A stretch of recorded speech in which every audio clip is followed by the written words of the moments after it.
seorang rekan selalu kita mendengar atau kita menerima ucapan God bless you atau Tuhan memberkatimu.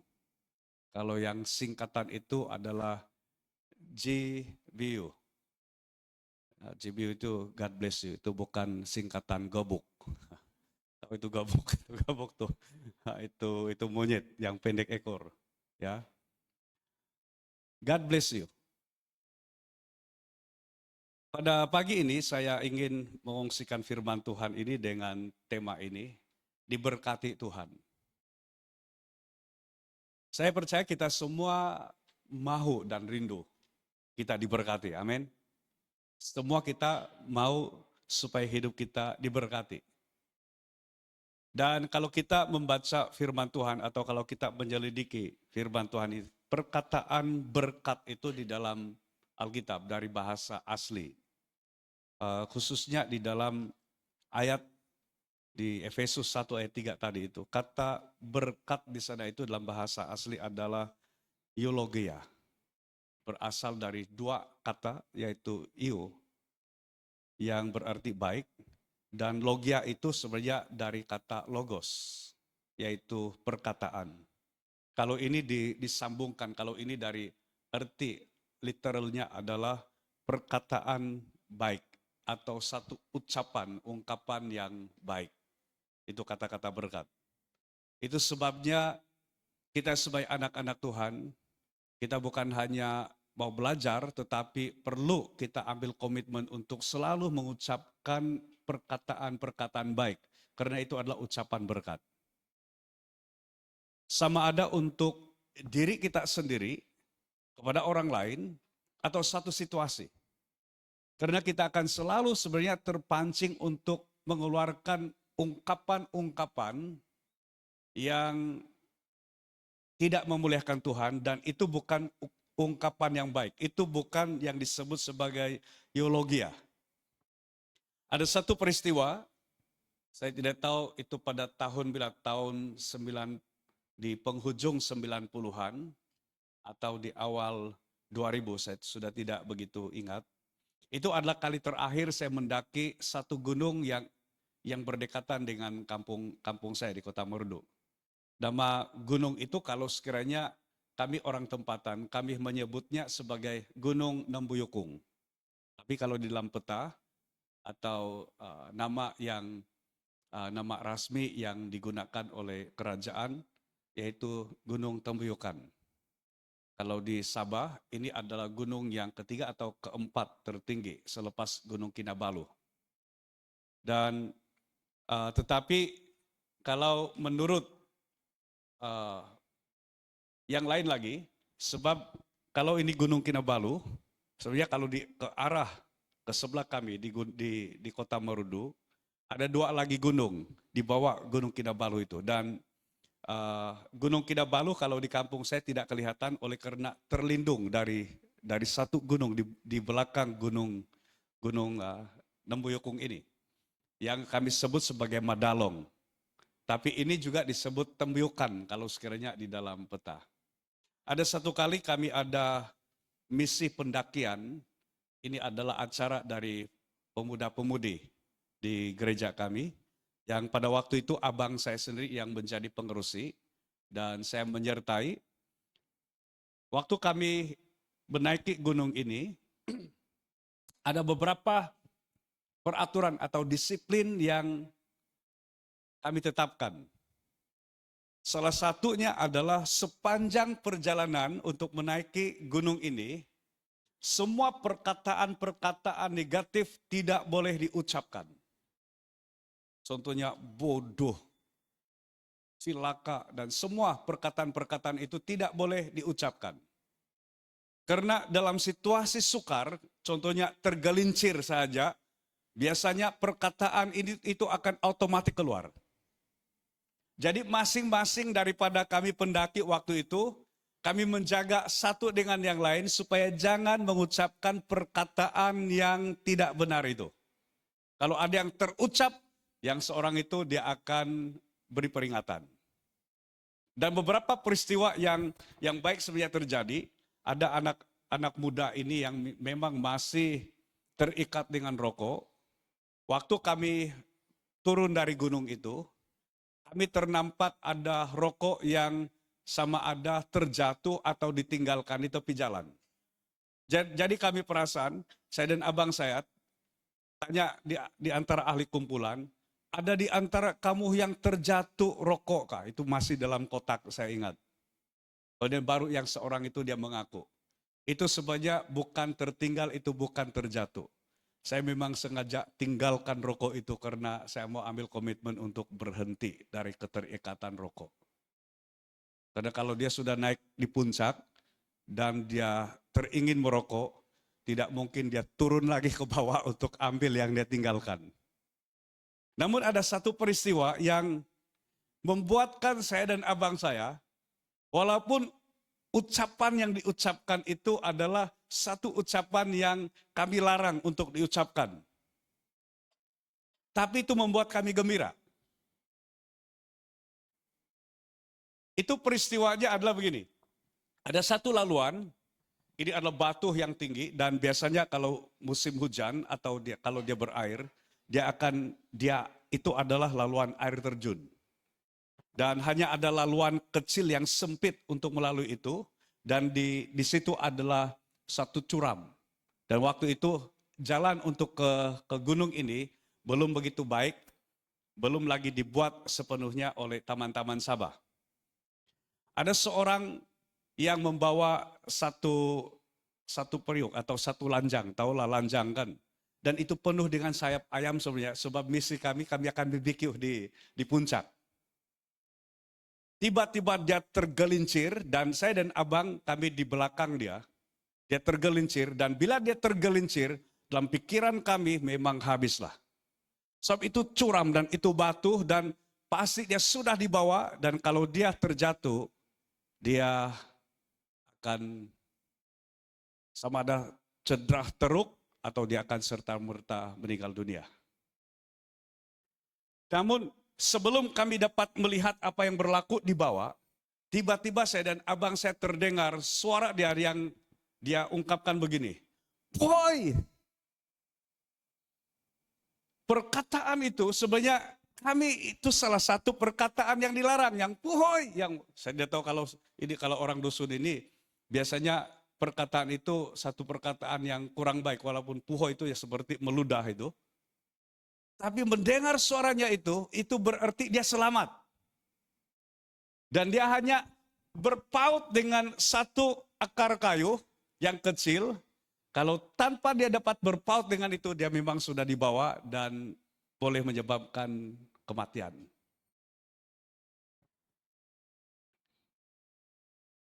Tapi seharusnya dalam keadaan atau dalam situasi sukar seperti itu pun, kalau kita mempraktikkan teologia ini, sebabnya perkataan pertama yang keluar itu bukan puhoi, tapi puji Tuhan. Amin. Kita selalu memuji Tuhan. Karena diberkati itu juga berbicara tentang kita dapat memuji Tuhan dalam setiap waktu, dalam setiap keadaan. Itu sebabnya dalam firman Tuhan yang kita baca sebentar tadi, terpujilah Allah dan Bapa Tuhan kita Yesus Kristus. Dimulai dengan terpujilah. Termulialah Tuhan yang telah memberkati kita. Bukan lagi akan memberkati, tetapi telah memberkati kita. Dengan segala berkat rohani di surga dalam Kristus. Yang dimaksudkan dengan orang yang diberkati Tuhan itu adalah berkat rohani. Selalu dalam Alkitab sebenarnya merujuk kepada berkat rohani. Bukan berkat jasmani. Itu sebabnya pada pagi ini saya juga mau kita perhatikan. Kalau kita membaca dalam Matius pasal yang kelima, itu adalah ucapan berbahagia yang Yesus telah sampaikan. Perkataan berbahagia ini juga adalah sinonim atau sama dengan diberkati. Tapi menggunakan perkataan kalau dalam bahasa Yunani makarios. Dan ini digunakan untuk berkat. Dan kalau kita lihat, berbahagialah orang yang miskin di hadapan Tuhan. Berbahagialah orang yang dianiaya. Semua ini adalah situasi-situasi sukar. Yang kalau sekiranya dibandingkan dengan satu ukuran berkat jasmani, dia tidak memenuhi berkat jasmani yang Yesus sampaikan. Kata berbahagia atau kata diberkati, makarios itu. Berarti diberkati Tuhan itu lebih mendalam daripada apa yang kita terima atau kita alami di luar daripada kehidupan kita. Nah, pagi ini saya ingin mengungsikan kepada kita tentang makna sebenar hidup yang diberkati oleh Tuhan itu. Supaya ketika kita mengucapkan kata-kata berkat, God bless you, atau saudara menerima ucapan berkat daripada orang lain, saudara dapat menerapkan ucapan itu dengan benar. Karena kalau tidak, saudara akan katakan, itu hanya ucapan, kau diberkati Tuhan. Tapi saya tidak diberkati. Karena pemahaman kita tentang berkat itu tidak benar. Ataupun saudara beranggapan, saya diberkati Tuhan dengan luar biasa. Tapi sebenarnya bukan Tuhan yang memberkati. Ada satu kisah yang diceritakan oleh seorang pemimpin ketika selesai upacara pernikahan adik kami pada 30 hari bulan Jun yang lepas. Pak Sohol juga ikut serta dengan saya untuk menghadiri upacara pernikahan adik kami. Juga Pak Manuel yang tahun lepas dia fase praktikal dengan kita pada hujung tahun yang lepas. Dan kami diberi kesempatan untuk melayani di satu gereja di kawasan Telupin. Nama gereja itu Esabita Wiu. Sudah tahu kamu tahu ini nama gereja ini. Kemudian anggota jemaat di situ kurang dari 100, mungkin dalam 30-40 orang waktu ada pertemuan. Dan dari beberapa gereja yang lain juga turut serta, termasuk ketua kawasan dia juga mengikuti ibadah pada malam Sabtu. Ada seorang pedatua, dia pemimpin di gereja itu, dia ceritakan satu kisah lama dia, yang sebenarnya waktu kecil dia sudah mengalami mujizat Tuhan, yang menurut rekan-rekan dia, dan waktu dia ceritakan itu ada rekan dia sebaya dengan dia, yang juga mengesahkan yang sebenarnya dia sudah meninggal. Dan hanya tunggu bapak dia yang ke Ranau untuk balik, kemudian dia akan dikuburkan. Tapi kemudian jemaat Tuhan itu berdoa, yang akhirnya dia hidup kembali. Tetapi ada peristiwa yang menyebabkan dia mulai tinggalkan Tuhan. Sampai dia berguru untuk ilmu hitam dan sebagainya. Dan sampai pada satu peringkat itu, dia kononnya diberikan kepandaian untuk meramal nomor ekor. Jangan kamu nanti tanya saya, pastor, boleh saya tahu detail dia kah? Saya ada kerinduan untuk belajar.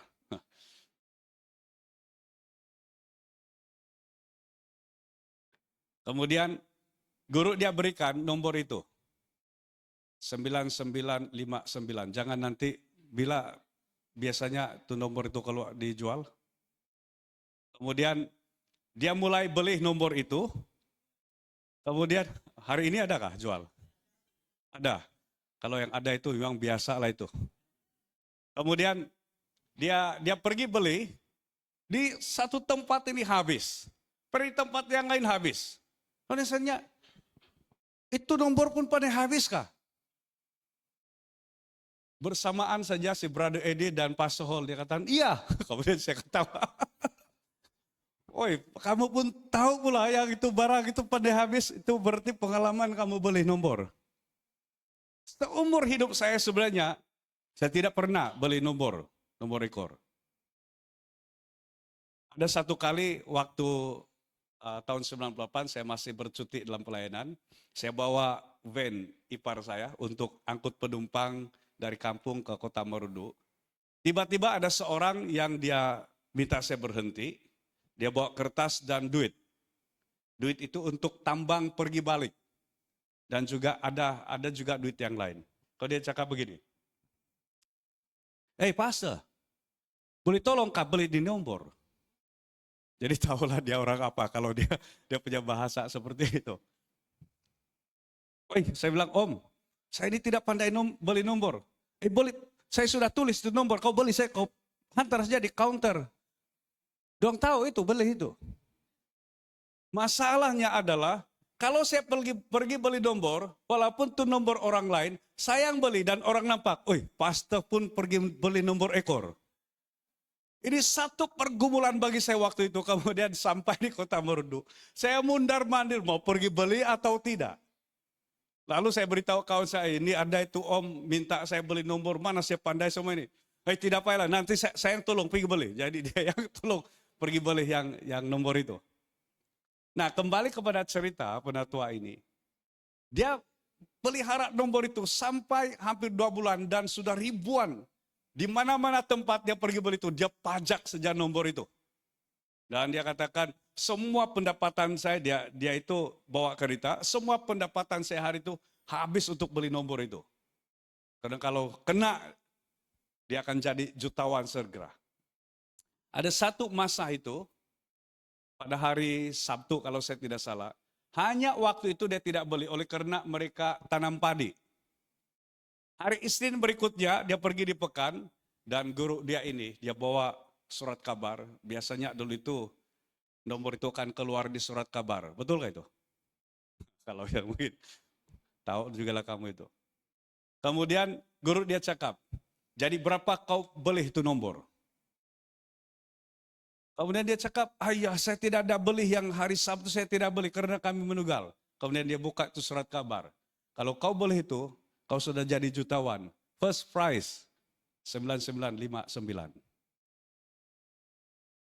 Dan tapi bukan malah dia rasa menyesal, tapi malah disitulah yang membuat dia menyadari tentang tipu daya iblis. Berhati-hati kalau sekiranya permintaan berkat kita itu hanya berkaitan dengan berkat materi. Karena iblis adalah penjawab doa yang palsu seperti itu. Kalian saudara pikir saudara diberkati. Saudara pikir Tuhan yang memberkati. Sebenarnya itu dari tipu muslihat iblis. Kalau sesuatu yang dilihat sebagai berkat, berkat keuangan kah, berkat materi, tapi itu membuat kita menjadi semakin jauh daripada Tuhan, itu bukan berkat yang sebenar. Jadi apa sebenarnya hidup yang diberkati Tuhan itu? Kita lihat yang pertama. Hidup yang diberkati Tuhan yang sebenarnya adalah kita menerima keselamatan di dalam Kristus. Sebagaimana di dalam firman Tuhan ini, Roma 8 ayat 1 dikatakan, oleh itu sekarang tidak ada lagi penghukuman bagi mereka yang hidup di dalam Kristus Yesus. Tidak ada lagi penghukuman bagi mereka yang hidup di dalam Kristus Yesus Tuhan kita. Bayangkan kalau sekiranya orang yang paling kaya sekalipun di dunia, kalau dia di luar Kristus, dia hidup dalam penghukuman kekal karena dosa tidak diampuni. Kalau kita melihat di Efesus,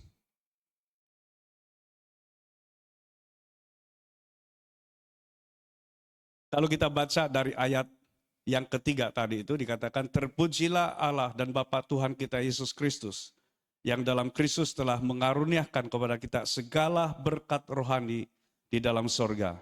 Sebab di dalam Dia, ayat yang keempat, sebab di dalam Dia Allah telah memilih kita sebelum dunia dijadikan, supaya kita kudus dan tak bercacat di hadapannya. Ayat 5, dalam kasih Ia telah menentukan kita dari semula oleh Yesus Kristus untuk menjadi anak-anak-Nya sesuai dengan kerelaan kehendak-Nya. Ayat 6, supaya terpujilah kasih karunia-Nya yang mulia, yang dikaruniakannya kepada kita di dalam Dia yang dikasihinya. 7, sebab di dalam Dia dan oleh darah-Nya kita beroleh penebusan, yaitu pengampunan dosa menurut kekayaan kasih karunia-Nya yang dilimpahkannya kepada kita dalam segala hikmat dan pengertian. Kalau kita membaca keseluruhan di sini, berkat-berkat yang dinyatakan di sini ini adalah suatu yang saya singkatkan di dalam ini, menerima keselamatan dalam Kristus. Kita ditebus daripada dosa kita diampuni dari dosa kita, Kita diangkat menjadi anak-anaknya, bahkan kita dimeteraikan dengan Roh Kudus kalau kita baca di ayat yang berikutnya. Dia yang telah Roh Kudus memeteraikan kita, atau kita telah menjadi milik Tuhan. Kita bukan lagi berada di dalam penghukuman akibat daripada dosa kita, tapi kita sudah diselamatkan, kita sudah diampuni, kita sudah diterima sepenuhnya di dalam Kristus. Jadi setiap kita yang ada di dalam Kristus, kita harus menyadari ini bahwa kita sudah diberkati oleh Tuhan dengan keselamatan yang ada di dalam Kristus. Karena kalau tidak, kita berpikir bahwa kita belum diberkati. Itu sebabnya di dalam ayat yang pertama, Efesus 1 ayat yang dalam Efesus 1 ayat 3 tadi berkata, terpujilah Allah dan Bapa Tuhan kita Yesus Kristus, yang dalam Kristus telah mengaruniakan kepada kita segala berkat rohani di dalam sorga. Telah, perkataan telah itu kita sudah diberkati. Dan berkat itu dikatakan segala berkat rohani di dalam sorga. Dan itu ada di dalam Kristus yang kita sudah terima, yang kita sudah percaya, yang kita telah miliki melalui iman kita kepadanya. Dan ini adalah satu berkat yang sangat besar sekali. Saya sangat terdorong dan diberkati satu kesaksian dari salah seorang peserta kita dalam SMY 20.0 ini. Bila saya membaca itu, satu penulisan dia memang sangat baik sekali, tetapi pada masa yang sama inti yang dia sampaikan. Dia mengatakan walaupun dia memang lahir dalam keluarga Kristen, sudah dibaptis, tapi dia sering menyadari bahwa sebenarnya dia sangat jauh dari Tuhan. Bahkan dia dapat merasakan diri dia sebenarnya dia di luar daripada Kristus. Tapi puji Tuhan melalui beberapa peristiwa yang dialami, tiba-tiba mengalami satu penyakit, kemudian yang itu akhirnya menyadarkan dirinya bahwa hidup di dunia ini hanya sementara, yang dia sangat perlukan adalah Tuhan. Dan suatu yang luar biasa, dia dan suami, yang mana suaminya juga sebenarnya jarang untuk berdoa. Bukan lagi jarang, tapi tidak pernah bawa berdoa seperti itu. Mereka ambil waktu untuk berdoa. Mereka mendekatkan hati mereka sepenuhnya kepada Tuhan. Dan dalam angkatan ini, mereka sekeluarga ambil komitmen untuk ikut dalam pemuridan dan benar-benar mengalami kasih karunia Tuhan. Dan apabila mengambil keputusan untuk benar-benar berada di dalam Kristus, baru dia mengerti yang selama ini hidup sebagai orang beragama Kristen, datang ke gereja sebagai orang beragama Kristen, dan kehidupan yang sebenarnya di dalam Kristus itu betul-betul berbeza. Jadi kalau kita yang ada di dalam Kristus, saudara tahu, saudara menyadari, sebenarnya engkau diberkati. Bila kita katakan Tuhan Yesus memberkatimu, jangan saudara tanamkan dalam pikiran, berkat itu adalah berkat jasmani. Mulai syukuri, pertama Tuhan, saya sudah diberkati dengan keselamatan yang sempurna di dalammu. Karena di luar Kristus tidak ada keselamatan. Di luar Kristus sebenarnya tidak ada keyakinan tentang kehidupan kekal bersama dengan Kristus di surga, bersama dengan Tuhan di surga. Di luar Kristus segala sesuatu sia-sia. Mungkin kelihatan tidak sia-sia selama hidup di dunia, tapi selepas itu sebenarnya semuanya sia-sia.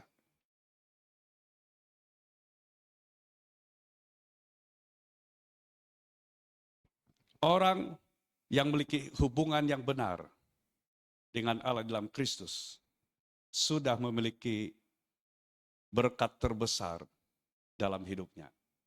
Ini sesuatu yang sangat penting di dalam diri kita sebagai anak-anak Tuhan untuk kita menyadari bahwa berkat terbesar dalam hidup kita itu sebenarnya adalah Kristus. Bukan berkat materi. Nah yang kedua, makna diberkati Tuhan adalah memiliki hubungan yang benar dengan Allah. Setelah kita percaya, terima Yesus menjadi Tuhan dan penyelamat kita secara pribadi, Kita diampuni, kita ditebus dari segala dosa kita diampuni dari semua dosa kita diangkat menjadi anaknya, kita dilayakkan, kemudian kita ini dimeteraikan oleh Roh Kudus. Bukan lagi oleh kekuatan kita, tetapi kekuatan Roh Kudus yang menuntun kita. Baru setelah itu, kita dapat memiliki hubungan yang benar dengan Tuhan. Ini sangat penting sekali oleh karena seperti yang dicatatkan dalam Kejadian 17 ayat yang ke-7.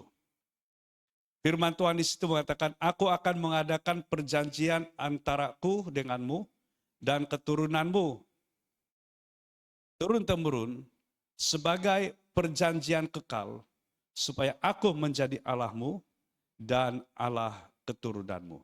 Ini Tuhan nyatakan kepada Abraham yang telah membawa sejarah ataupun satu perjalanan rohani tentang penyelamatan umat manusia dari dosa sejak dari Adam dan Hawa, kemudian beberapa bapak leluhur, kemudian sampai kepada Abraham, dan sampailah kepada Kristus yang menjadi pusat dan puncak daripada semua janji berkat ini. Berkat Abraham yang disampaikan itu sebenarnya adalah tentang penyelamatan di dalam Kristus Yesus. Dan kita lihat, perhatikan di sini. Berkat yang Tuhan berikan itu adalah seperti yang dia katakan, supaya aku menjadi Allahmu kepada Abraham dan Allah keturunanmu. Berarti ada satu hubungan yang sangat indah di antara Allah sendiri, di antara Tuhan sendiri dengan kita manusia. Dan itu hanya dapat dipenuhi dan diperbaiki dalam Kristus. Itu sebabnya Tuhan Yesus berkata, akulah jalan dan kebenaran dan hidup. Tidak ada seorang pun dapat datang kepada Bapa jika tidak melalui aku. Hanya di dalam Kristuslah barulah kita mendapat atau memiliki hubungan yang benar dengan Bapa, dengan hubungan yang benar dengan Allah. Karena Kristuslah pengantara itu. Kristuslah yang menyambungkan kembali hubungan yang rusak itu akibat dari dosa. Dan tanpa Kristus kita tidak dapat memiliki hubungan yang benar dengan Allah. Berkat yang sangat besar bagi kita sebenarnya sekarang ini adalah saudara ada hubungan yang dekat dengan Tuhan. Itu sebabnya Yesus kalau dia mengajarkan doa, dia ajarkan doa bermula dengan ungkapan ini. Bapa kami yang di sorga. Itu satu hubungan yang sangat indah sekali di antara anak dan Bapa. Waktu balik di kampung baru-baru ini, memang salah satu daripada tujuan untuk saya ambil cuti, ambil sedikit waktu untuk bercuti, adalah untuk saya dapat mengunjungi ibu bapak saya yang sudah dalam keadaan uzur.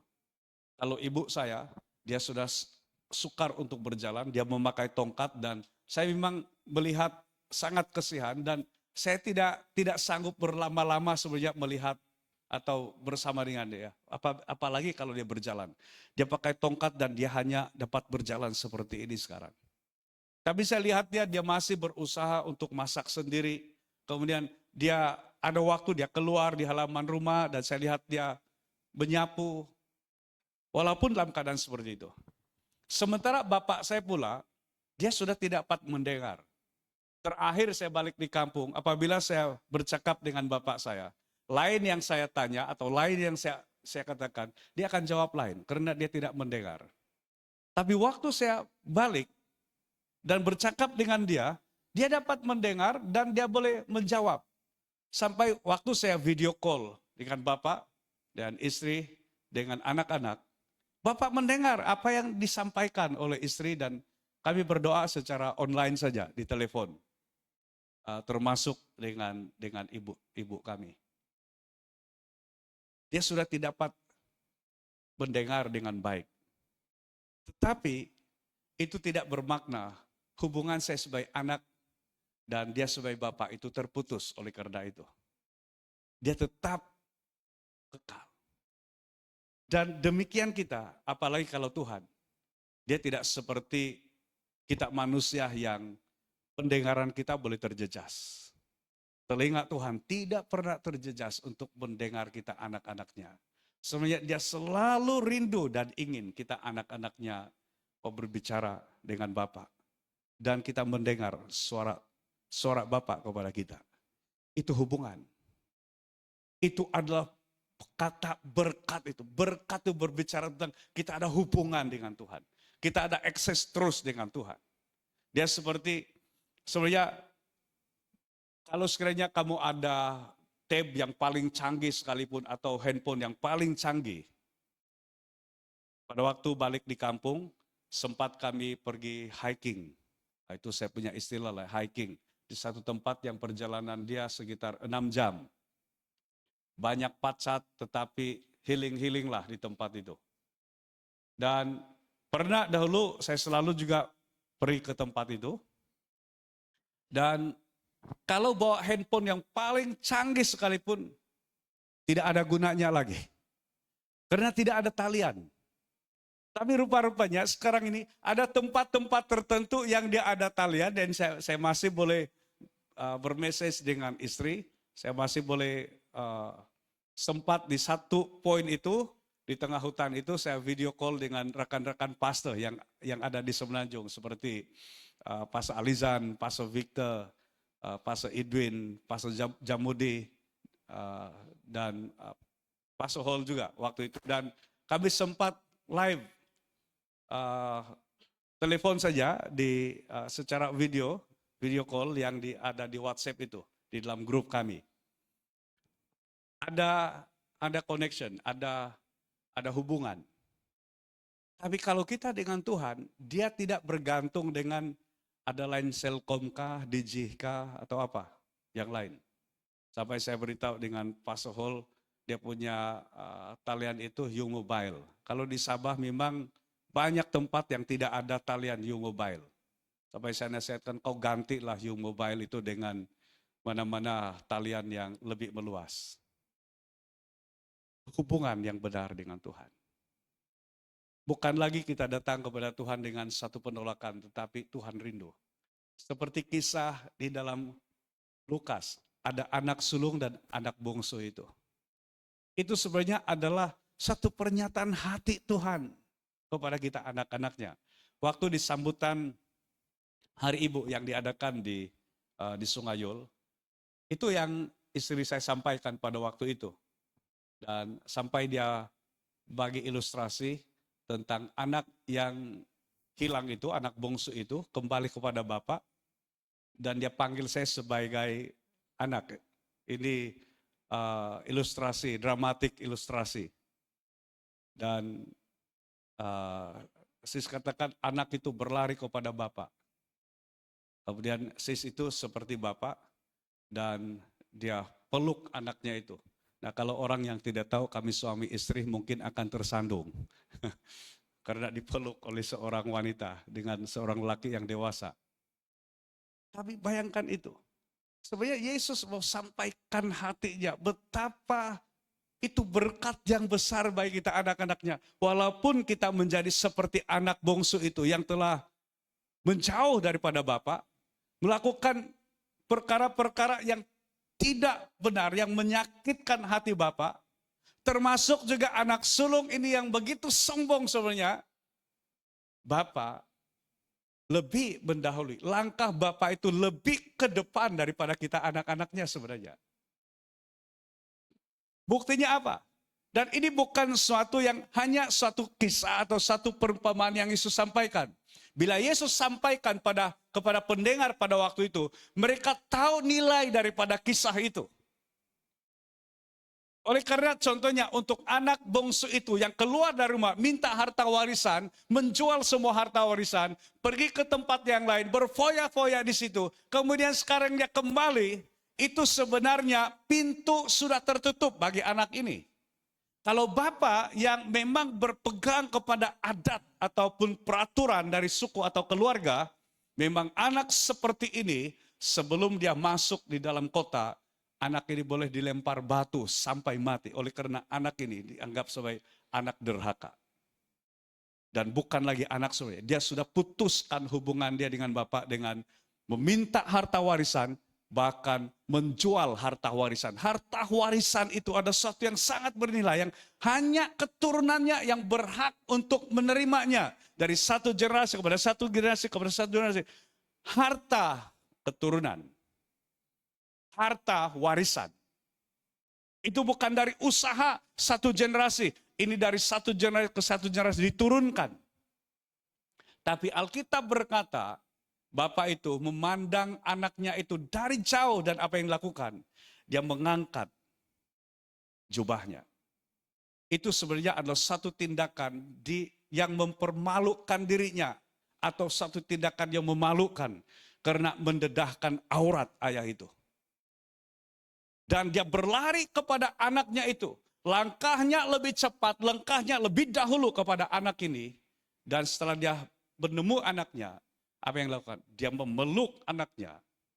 Pelukan itu sebenarnya adalah satu tanda covering atau perlindungan supaya anaknya ini tidak dilempar batu, tidak dihukum. Dan juga satu pernyataan, saya mengampuni dia, saya menerima dia sepenuhnya.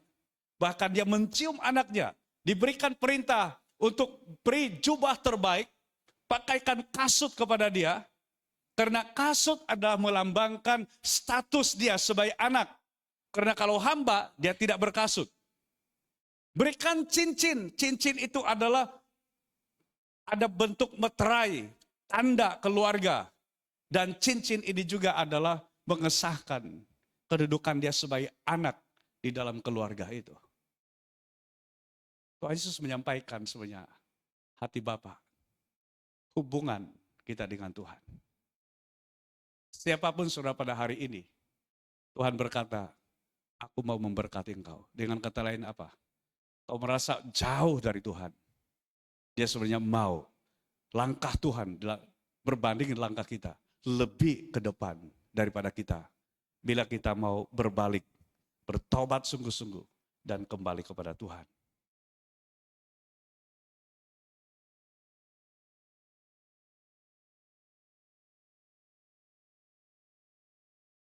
Keselamatan dalam Kristus adalah berkat terbesar di dalam hidup kita.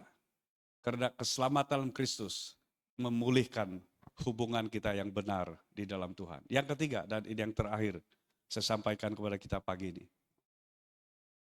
Makna diberkati Tuhan adalah hidup kita menjadi saluran berkat. Ini yang ketiga.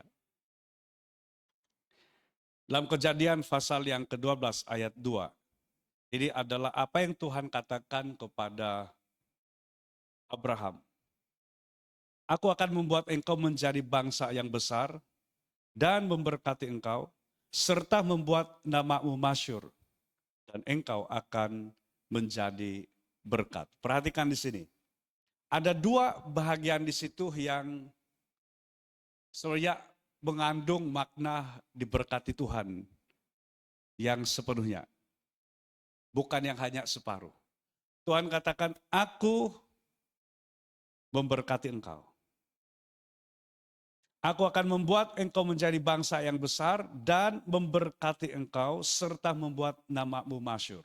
Ini satu berkat yang dari Tuhan dan itu adalah bagian Tuhan. Kemudian yang berikutnya, dan engkau akan menjadi berkat. Berarti orang yang diberkati Tuhan, dia bukan hanya menerima berkat atau diberkati, sama ada dengan berkat rohani atau berkat material, tetapi dia menjadi saluran berkat. Dia akan memberkati orang lain. Dalam perjalanan kami ke Kota Kinabalu pada hari Jumat yang lepas, Pak Sohol ikut saya ke Kota Kinabalu, dan sepatutnya kami boleh sampai di Kota Kinabalu paling lewat dalam jam 4. Tapi perjalanan kami banyak halangan waktu dalam perjalanan, jam, kemudian kami singgah cuci kereta di Kota Blud. Baru di bahagian tayar yang pertama yang dicuci, tiba-tiba blackout. Saya pikir orang yang cuci itu, dia berhenti untuk merokok saja. Tapi saya lihat rileks saja dia. Ini mau cepat-cepat dia rileks. Kemudian akhirnya beritahu, minta maaf bos, blackout. Cakaplah awal-awal itu dalam hati saya, kalau blackout. Dan ini sampai berapa lama nih? Kami pun tidak tahu. Sama ada bos tunggu atau bagaimana? Ini kalau tunggu, tidak tahu sampai jam berapa. Jadi kami putuskan, teruskan perjalanan saja. Kemudian sampai di Tuaran, kami singgah di satu tempat untuk cuci kereta. Tidak ada kereta yang dicuci, semua pekerja hanya rileks. Kemudian, oh ini cepat, pakaikan kereta dan cuci. Sampai 1 jam lebih. Rileks, satu orang sih yang cuci bersih, yang lain tuh duduk-duduk saja. Kemudian sampai akhirnya Pak Sohol dia katakan yang dia cakap begini-gini, tapi macam tidak ada tindakan. Baru bos mereka sampai dan Pak Sohol kenal ini bos, mungkin ini bos. Dia cakap baru diarahkan anak buah dia untuk segera cepatkan. Kalau ini baru mereka bergegas. Itu kalau kuasa viral sekarang ini mungkin masukkan di media sosial. Janganlah kamu pergi di tempat ini, habislah tempat itu. Tapi saya masih berpegang dan selalu berpegang Roma 8 ayat 28. Allah turut bekerja dalam segala sesuatu untuk mendatangkan kebaikan. Memang Pak Sohol terlepas bus untuk balik ke Lawas yang hanya boleh sampai di Sipitang. Tapi malam itu dia berkesempatan untuk duduk di rumah seorang hamba Tuhan yang dipakai Tuhan dengan sangat luar biasa sekali, memperlengkapi ramai hamba Tuhan, dan Pak Saul ada waktu untuk fellowship dengan dia pada malam itu, karena seterusnya mereka offer, mereka suami istri, mereka tawarkan untuk lebih baik kamu tidur sejak di rumah kami malam ini, daripada kau buang duit pergi tidur di hotel. Dan dia ambil keputusan untuk tidur di sana, dan ada waktu yang sangat indah untuk mereka sharing, dan dia katakan, Pak Saul beritahu dengan saya, kalau ada kesempatan lagi saya mau datang lagi di rumah dia. Jadi segala sesuatu ada berkatnya. Menjadi saluran berkat ini adalah pada waktu sebenarnya dalam banyak kesempatan untuk kita menjadi saluran berkat kepada orang lain. Kita bukan hanya menerima untuk kita diberkati, tapi kita juga harus memberkati. Nah, dalam perjalanan saya dengan Pak Sohol, dia teringat satu pernyataan yang saya pernah katakan. Di mana Yesus mengajarkan, kalau kita melayani seorang nabi, kita akan diberi upah nabi. Kalau kita melayani seorang muridku kata Yesus, kamu memberi saja secawan air kosong, air biasa. Tuhan Yesus katakan, kamu tidak kehilangan upah. Berarti bila Yesus katakan memberi air kosong saja sebenarnya itu semua orang dapat melakukan. Itu perkara yang ringan. Ini bukan kopi oka ataupun cappuccino atau apa-apa lagi. Kopi latte, kopi Hainan, ya betul. Bukan yang rumit, tapi yang mudah. Tapi kita melayani seorang dengan yang lain, itu sebenarnya adalah satu pernyataan orang yang diberkati Tuhan. Orang yang diberkati Tuhan, dia mau memberkati orang lain. Dia mau menjadi berkat kepada orang lain. Dalam banyak bentuk, dengan kata-kata, dengan perbuatan, dengan pemberian, kita menjadi berkat. Tuhan tidak memberkati kita untuk sekedar menyimpan berkat itu untuk diri sendiri. Tetapi agar kita menjadi saluran berkat kepada orang lain. Itulah yang Tuhan katakan kepada Abraham. Aku akan memberkati engkau dan engkau akan menjadi berkat. Tuhan tidak berhenti sampai kepada aku memberkati engkau. Titik. Tapi Tuhan sampaikan, dan engkau akan menjadi berkat. Berkat Abraham yang disampaikan, dituliskan dalam kitab Galatia, itu adalah berkat yang kita sudah terima dan kita harus menyalurkannya kepada orang lain juga. Dan berkat Abraham itu adalah berkat di dalam Kristus. Saya akhiri dengan pernyataan ini.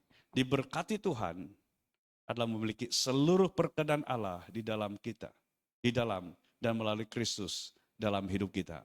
Dia bermula dengan kita telah menerima keselamatan di dalam Kristus. Kemudian lanjutkan, sekarang kita memiliki hubungan yang benar dengan Tuhan di dalam Kristus. Dan yang ketiga, setelah semua itu, yang menjadi pusat, menjadi fokus kita sebenarnya adalah kita mau menjadi berkat kepada orang lain. Kita mau menjadi berkat dan kita memberkati orang lain.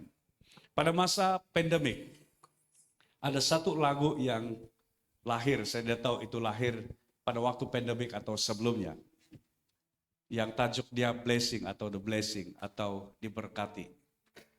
Dan apabila saya mendengar lagu ini, lagu itu sebenarnya mulai diterjemahkan di dalam banyak terjemahan. Dan di dalam lagu itu, satu pernyataan tentang kehidupan kita yang diberkati. Dan Tuhan mau juga supaya kita memberkati orang lain. Satu perkara daripada firman Tuhan ini yang saya ingin tegaskan. Sebenarnya kita semua sudah diberkati oleh Tuhan. Apabila kita mengatakan Tuhan memberkatimu, sebenarnya kita mengaminkan itu sebagai satu pernyataan. Ya, saya sudah diberkati oleh Tuhan. Saya sudah menerima berkat dari Tuhan. Apabila kita mendengar ungkapan Tuhan memberkatimu, itu juga satu yang memperingatkan kita bahwa Tuhan manggil kita untuk menjadi berkat kepada orang lain. Amin. Mari kita nyanyikan lagu ini bersama-sama. Yang tahu lagu ini, kita nyanyi bersama. Yang belum tahu lagu ini, kita belajar lagu ini bersama-sama.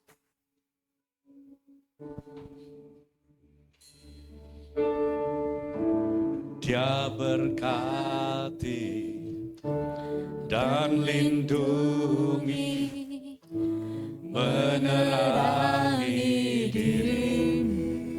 Dia baik bagimu, dia akan selalu memandangmu, beri kau damai.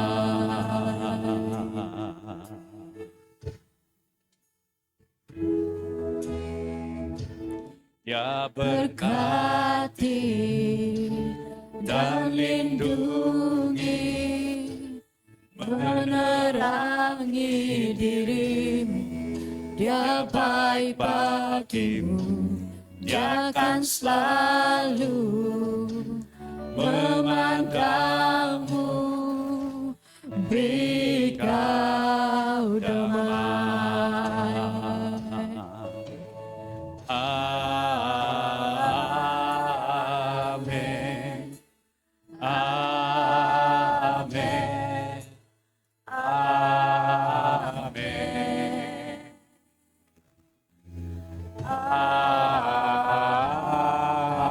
Amin. Amin. Mari kita beri bersama, kita nyanyikan lagu. Amin. Amin. Amin. Amin.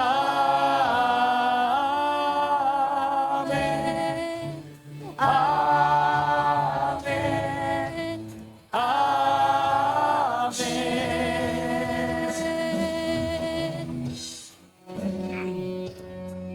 Kebaikannya, anugerahnya dilimpahkan selamanya bagimu dan keluarga, anak cucu selamanya. Hadiratnya memenuhi dan tak pernah tinggalkanmu. Dia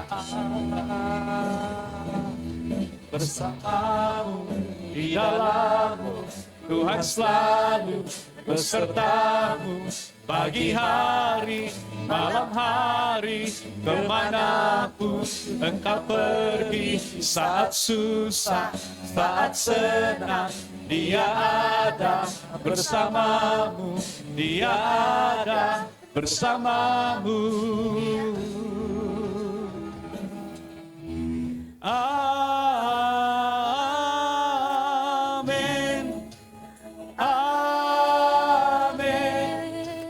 Amin.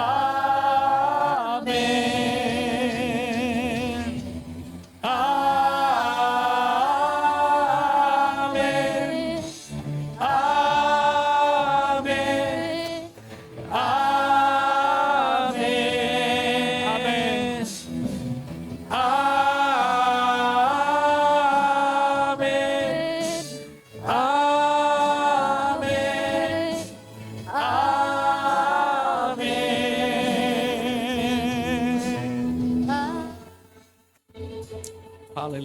Yesus. Mari semua angkat tangan.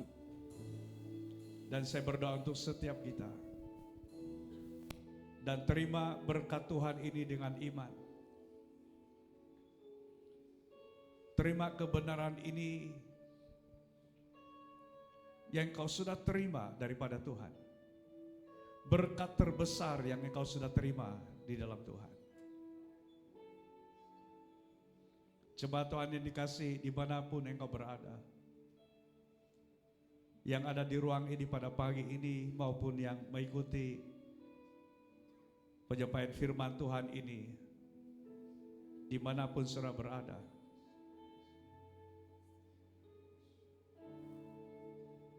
Ingat dan sadar kebenaran ini, bahwa sebenarnya engkau sudah diberkati oleh Tuhan. Engkau sudah menerima berkat terbesar itu. Berkat terbesar itu ada di dalam Kristus Yesus Tuhan kita. Namun kalau engkau masih di luar daripada Kristus, sebenarnya belum ada satu yang dinyatakan bahwa engkau diberkati oleh Tuhan. Semua yang ada padamu hanya satu keberuntungan dalam hidupmu. Selama engkau ada di luar Kristus, engkau tidak memiliki berkat Tuhan itu. Karena berkat Tuhan yang sebenar adalah berkat yang ada di dalam Kristus Yesus Tuhan kita. Bagi kita yang sudah terima Yesus menjadi Tuhan dan penyelamatmu secara pribadi, engkau sudah diberkati oleh Tuhan. Engkau sudah diberkati oleh Tuhan. Berkat yang engkau telah terima dalam Kristus adalah engkau sudah diampuni dari semua dosamu. Engkau sudah ditebus dengan penebusan yang sempurna dari Kristus. Dia sudah mati bagi kita di atas kayu salib untuk semua dosa, untuk semua pelanggaran kita. Dan hari ini kita telah menerimanya dengan iman. Iman di dalam Kristuslah yang telah membawa kita menerima berkat pengampunan itu. Sehingga firman Tuhan berkata, tidak ada lagi penghukuman di dalam Kristus Yesus Tuhan kita. Saudara dan saya bukan lagi orang yang berada di luar penghukuman, tapi kita berada di bawah kasih karunia, anugerah, keselamatan yang ada dalam Kristus Yesus Tuhan kita. Saudara dan saya sudah diberkati. Dengan Tuhan berkata, aku ada di dalam hidupmu. Aku Immanuel. Aku mendengar langkah Tuhan atas hidup kita lebih ke depan untuk mau bersekutu dengan kita. Untuk mau bersama dengan kita, untuk berjalan bersama dengan kita. Karena sekarang kita sudah memiliki hubungan yang benar dengan Tuhan yang ada dalam Kristus Yesus Tuhan kita. Seperti yang Tuhan Yesus katakan, akulah jalan dan kebenaran dan hidup. Tidak ada seorang pun yang dapat datang kepada Bapa jika tidak melalui aku. Di dalam Kristus kita memiliki jalan itu. Kita memiliki hubungan itu.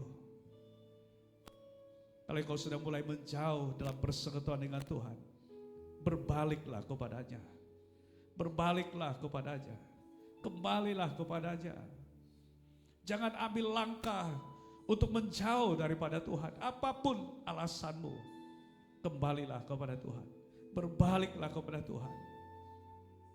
Karena langkah Tuhan selalu lebih ke depan daripada kita. Dia selalu menunggumu. Dia selalu menantimu untuk engkau kembali kepadanya.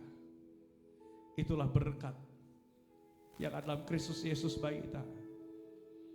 Saudara dan saya bukan lagi orang yang tertolak. Saudara dan saya bukan lagi orang yang tersingkir.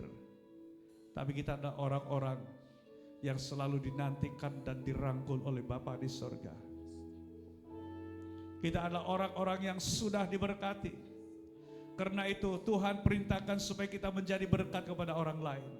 Sampaikan berkat terbesar itu kepada orang lain, yaitu Yesus kepada orang lain.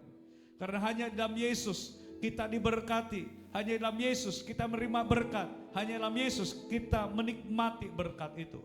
Dan orang lain juga berhak untuk menerima berkat Tuhan itu, yaitu melalui Yesus. Dan kita harus menjadi berkat dengan sampaikan kasih Kristus itu kepada orang lain. Berkati orang lain dengan kata-katamu yang mendorong, yang menguatkan, yang meneguhkan. Berkati orang lain dengan perbuatan yang baik yang memuliakan nama Bapa di sorga. Berkati orang lain dengan pemberian-pemberianmu walaupun itu sederhana, tapi itu akan menjadi berkat kepada orang lain. Karena kita diberkati, bukan hanya untuk memiliki berkat, bukan hanya untuk menyimpan berkat, tapi supaya kita menjadi saluran berkat kepada orang lain. Tuhan, saya berdoa untuk setiap anak-anak-Mu ini. Kami mulai berdiri, kami mulai berjalan. Jalan orang benar yang diberkati oleh Tuhan. Terima kasih Bapa, terpujilah nama-Mu. Saya berdoa berkat ini, kebenaran ini, menuntun hidup kami, menyertai kami, sepanjang hidup kami, seluruh hidup kami di dalam Engkau Tuhan. Terima kasih Tuhan. Dan mari kita sambut ini, dia menyatakan amin. Amin.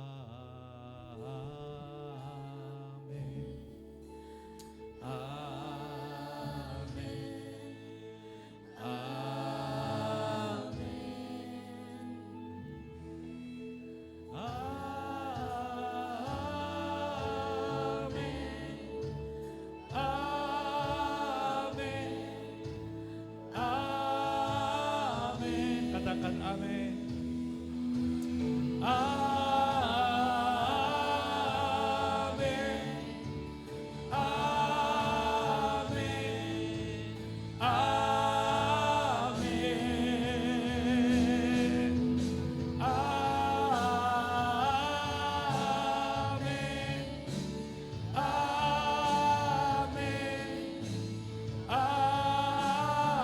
Sekali katakan amin. Amin.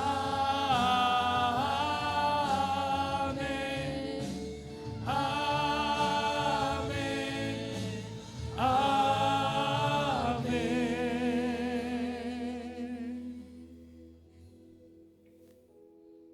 Terima kasih Tuhan Yesus.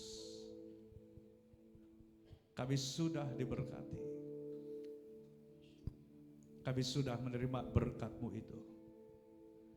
Dan kami adalah orang-orang yang Engkau berkati. Sehingga dimanapun kami berada, firman-Mu yang berkata, diberkatilah orang yang datang dalam nama Tuhan. Biarlah kehadiran kami di mana-mana kami berada, hidup kami ini menjadi berkat bagi orang lain. Untuk keluarga kami, anak-anak, saudara-saudara, rekan-rekan, sahabat, orang-orang yang ada di sekeliling hidup kami, biar kami membawa berkat, membawa nama Tuhan dimuliakan, nama Tuhan Yesus dihormati, nama Tuhan Yesus dikenal, dan nama Kristus diagungkan. Terima kasih Tuhan, karena Engkau sudah memberkati kami, dan kami mau menjadi saluran berkat-Mu. Di dalam nama Tuhan Yesus kami berdoa, dan kita yang sudah terima berkat Tuhan ini, mari kita katakan bersama, amin, amin, haleluya, haleluya. Silakan duduk jemaat Tuhan.